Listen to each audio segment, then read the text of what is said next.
Hello again, everyone, and welcome back to the Underground. This is the Graphical Intelligence Summary, or the Intel Update for June 16th through the 22nd, 2024.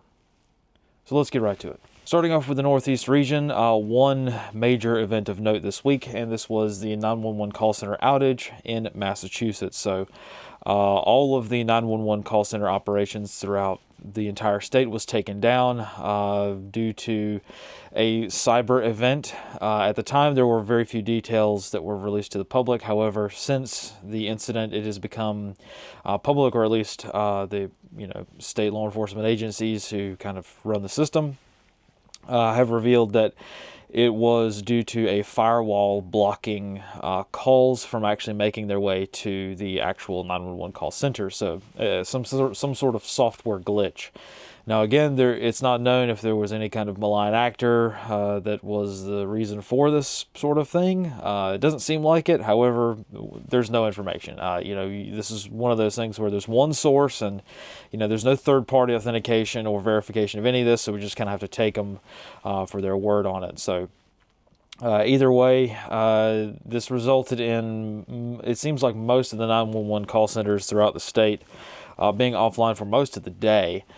A couple of days ago, but some reports say it was only offline for an hour. It's hard to say. All I know is that it seems this is a good reminder that an entire state can be on, one shared system. So we know that it is possible, at least for the state of Massachusetts, for the entire state's 911 system to go down. So again, this is just a very strong reminder to, if you have not done so already, no matter where you live in the United States or really around the world, take a moment, go look up your local fire station, your local hospital, trauma center, and your local police department's non-emergency phone numbers, and write those down. Write them down somewhere with a pen and paper, and just kind of like stick them on your fridge or something like that. It's always good to have those numbers around, just in case you have some of these more complex systems fail as they're starting to do. So again, just a good reminder to kind of be prepared for yourself. Moving down to the Southeast region, there was one incident of note that was kind of strange, so I thought I would mention it, and this was a mass shooting that occurred in Fordyce, Arkansas. It was a little strange because it's not your typical, mass shooting sort of thing, which is usually involves some sort of criminal behavior lately. This was, seems like the details of this are very few and far between. Either way, the details that have been made public are some guy who has been arrested. His name is Travis Posey. Went to a grocery store in Fordyce, Arkansas, just south of Little Rock, and started shooting. There are clips and images of this all over the internet, which you can find on your own.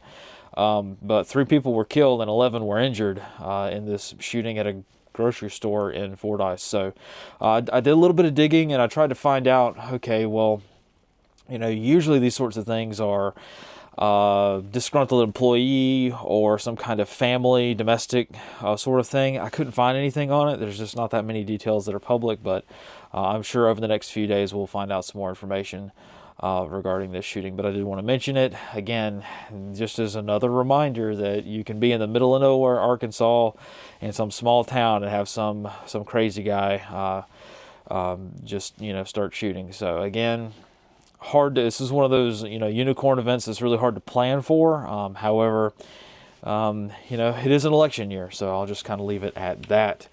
Moving out to the East Central Midwestern region, one item of note I did want to mention, and this was a very large fire that consumed a pallet manufacturer that makes wooden shipping pallets in Westtown, Chicago. Multiple alarmed fire, hundreds of firefighters involved, because as you might imagine, this is one of those things where it's like, wooden pallets are extremely flammable. They've got good airflow through them. It's just a nightmare scenario for a fire.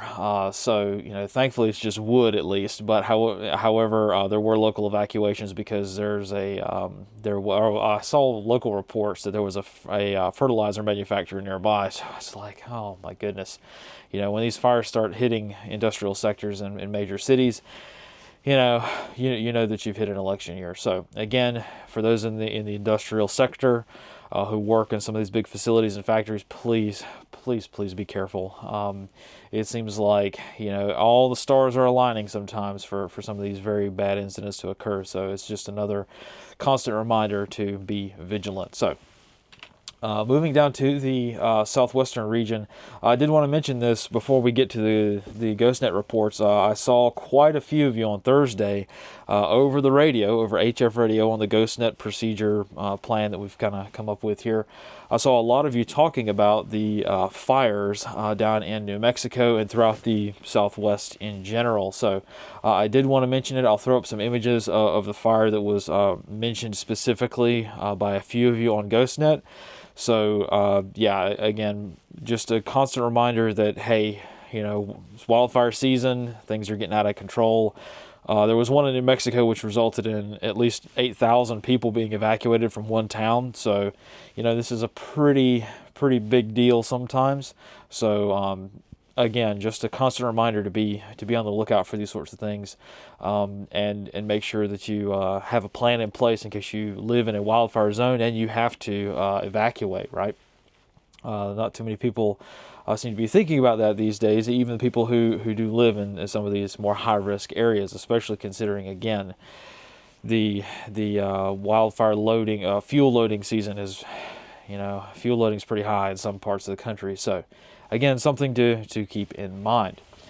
And wrapping things up today, I know kind of a short day, but wanted to wrap things up with the events in the Red Sea, Horn of Africa region. So, again, like I mentioned last week, it's become clear that the merchant vessel Tudor has sunk, or at least nobody can find it anymore, and commercial shipping vessels found an oil slick at its last known position, so it is assumed to have sunk in the southern Red Sea. I haven't put the grid on the slide because the grid for where I've seen several official statements place that grid on, and it's very obviously an incorrect grid. I saw one grid which placed the wreckage on land. So, that's not obviously true. So I'm working on nailing down the more specific geographic coordinates of where it sank.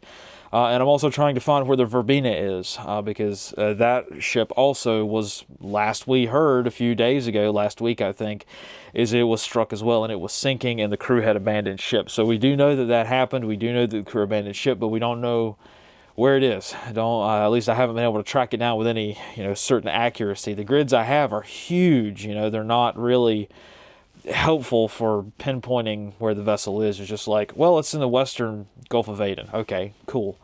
But in any case, I did want to mention the attack that occurred on the merchant vessel Tudor. Again, there are much better and more qualified people to talk about maritime issues like this than myself. However, I did want to mention it because it's kind of interesting. The Houthis are adapting. They're definitely adapting to American targeting, and they used an unmanned surface vessel, basically a remote-controlled boat, to take out the merchant vessel Tudor. And it wasn't the ones that you would have expected. So the Houthis have created basically a remote control version of some of the narco subs that you may be familiar with. I think the one that they're most famous for is the Blowfish or the Blowfin. I can't quite remember the exact name. I think it's a Blowfish USV. And it is very reminiscent of what the Iranians use, because obviously the Houthis are getting a lot of influence from Iran. However, they didn't use that this time. So they have a purpose-built weapon designed to take out commercial shipping or warships as well, but they didn't use it. They pulled a little sneaky, and they took a normal fishing boat, put some mannequins on it to make it look like they were just fishermen on board. Then they drove it all the way to the merchant vessel Tudor. And this image that you can see here was taken by the crew of the Tudor, wondering why this vessel is getting close to their ship right before it detonated in the stern portion of the ship. So this is kind of a unique thing, isn't it? Where the Houthis have a dedicated system, but they're not using it because they've figured out that the U.S. Navy can take it out very easily and monitor it and all that kind of stuff. So they're using an older solution to kind of sneak out there amongst the normal legitimate fishing vessels and hopefully confuse a merchant vessel cruise. So again, I'm sure that there are lots of very, very, very expensive memos being sent out to all the crews and shipping companies in the region because of this. But again, it's just one of those things which kind of shows you that, the Houthis in particular, but also any really, insurgent or warlord type group around the world is very, very good at adapting to their circumstances. So it turns out that this, older tech solution is quite effective. So again, I think I'll leave it there for today. I'm sorry this is a little bit shorter than normal, but it has been a very busy week, as we can all clearly see from all the other wire reports I've put out throughout the week. However, there's really not a whole lot that I can comment on. Not a whole lot where I can add, decently helpful thoughts. Really, it's just kind of a more news-oriented week and less analysis than normal. So, yeah, I think I'll call it a day, and we'll get back at it next week, and we'll see how these things work out. I hope we can find more information about the Verbena and see where it actually is, because, the Red Sea is definitely heating up. Especially considering the events that are going on in the rest of the Middle East. So that's pretty much all I have for now. So thank you all for watching, and we will see you next time. And as always, fight in the shade.